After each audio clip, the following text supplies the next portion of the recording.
What's going on, guys? Orange Forum coming at you guys today again with another video. And today I'm going to be talking about day 17 training camp review for the Detroit Lions. Practice that happened yesterday. Finally got back on the field on a Monday. It was pretty much a very fast practice, being 40 minutes long. Pretty much a walkthrough. A lot of guys resting again. A lot of guys that played a lot on Saturday rested on Monday for that day 17 practice. So Campbell being smart about some things. Hawk was out there looking good. He had the red jersey going on. When you got that red jersey, that means you're untouchable, can't be hit. And he looked really good out there running some good routes and had a nice touchdown against safety Dean Marlowe on a one-on-one. Swift was moving well out there too as well, making a couple catches during one-on-ones. Beat linebacker Jamie Collins on a back corner touchdown. Looks to be on track, but Dan Campbell has admitted that he's a little bit concerned about his RB1 running back, and this kid needs to shed this injury thing immediately. This is not what we need. It's good that he's moving well out there on a Monday, but he needs to stay healthy this year. I guess wide receiver Khalif Raymond was out there. He beat on cornerback Nikel Roby-Coleman for a touchdown really badly, spun him around and just beat him really good. And then Coleman kind of bounced back and broke up a pass on St. Brown, and then he locked up Raymond. So that's good that he had the bounce back. We need to see Coleman with the number ones as well too. Not playing much, not really out there yet. Still getting acclimated to the team, and I think he's going to be the nickel corner for our team, the starter. I'm assuming he's going to be. Time will tell though, but it's starting to look like he might be, but I guess you never know. Brockers was out there. He was getting some reps on the sidelines, working on his get off and some lateral movements. So Dan Campbell said they're trying to get him to 100% range.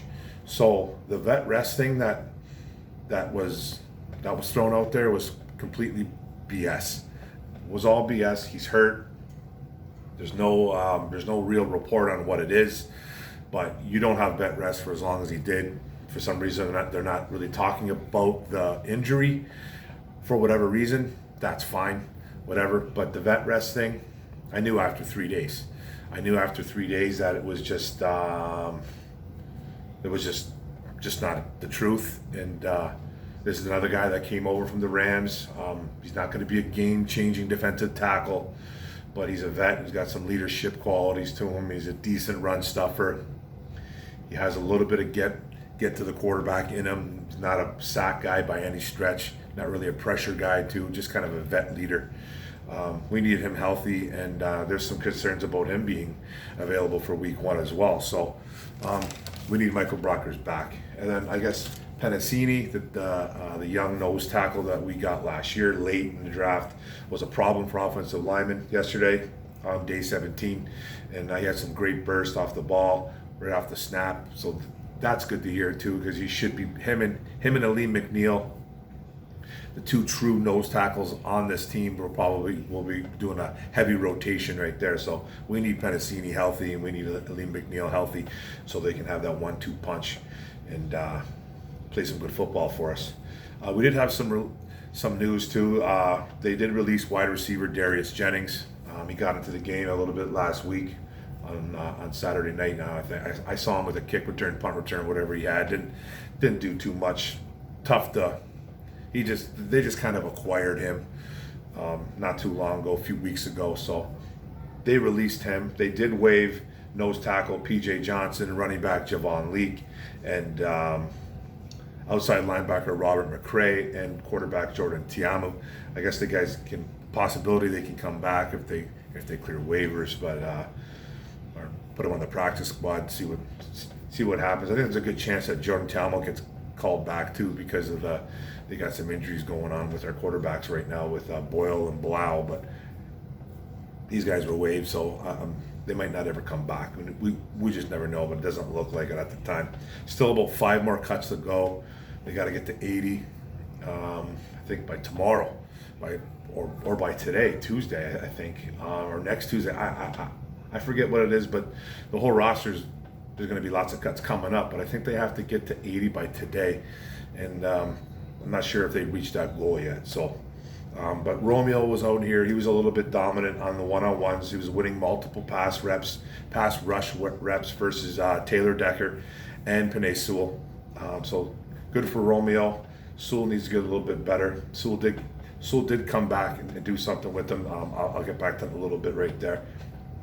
Then you got Swift out here winning some pass rush reps as well too, with pass protection versus Jamie Collins and Alex Anzalone. So that's good that he's getting a little bit physical, but he's not just sitting around just running routes and just not getting touched. So at least he's making some physical contact with some guys, which you really like to see. It's a good sign for Swift. And we are a little bit concerned about it though. And Jamal Williams was out here too as well. He planted Jamie Collins on one of his reps, one of his pass rush reps. So one thing you're not going to worry about with Jamal Williams is his pass protection. It's very good. It's one of the best in the league. So that's solid. Jared Goff, our quarterback, took all the practice reps. They were trying to rest up Boyle, who has that ankle thing going on, and Blau still with the shoulder. They did play on Saturday, but they need some rest too, and they're nursing some injuries. So Goff took pretty much all of the practice reps. And then back to Romeo. Sewell did show some great athleticism, and the reason why he was drafted 7th overall. While handling Romeo on an outside pass rush, he threw him to the side, pushed him out of the play. Great. It was great. It was a real nice feat by Sewell. Something that's been heavily criticized about Penei Sewell in the past month now is that his feet seem to be a little bit behind him when he's trying to get a guy on the outside, when he's trying to block someone that goes on the outside of him. That's when he struggled the most. Inside, don't ever worry about anybody coming inside in Sewell. Doesn't seem like he's going to get beat that much inside. Worry a little bit about the outside pass rush. It's going to happen. No, he's 20. I know he's a 7th overall pick. We have to have some kind of patience for this kid. He's gonna have his ups and his downs, but it's good that he beat Romeo on this rep, going to his outside, and just took him right out of the play. So that's a good sign. This was a quick report, guys. There wasn't much to report because it was only like a 40-minute practice and a lot of guys sitting. So this is the report that we got, and this is a report I'm reporting to you. So hey man, thanks for the video, guys. Thanks for staying tuned, and don't forget to subscribe on the bottom right.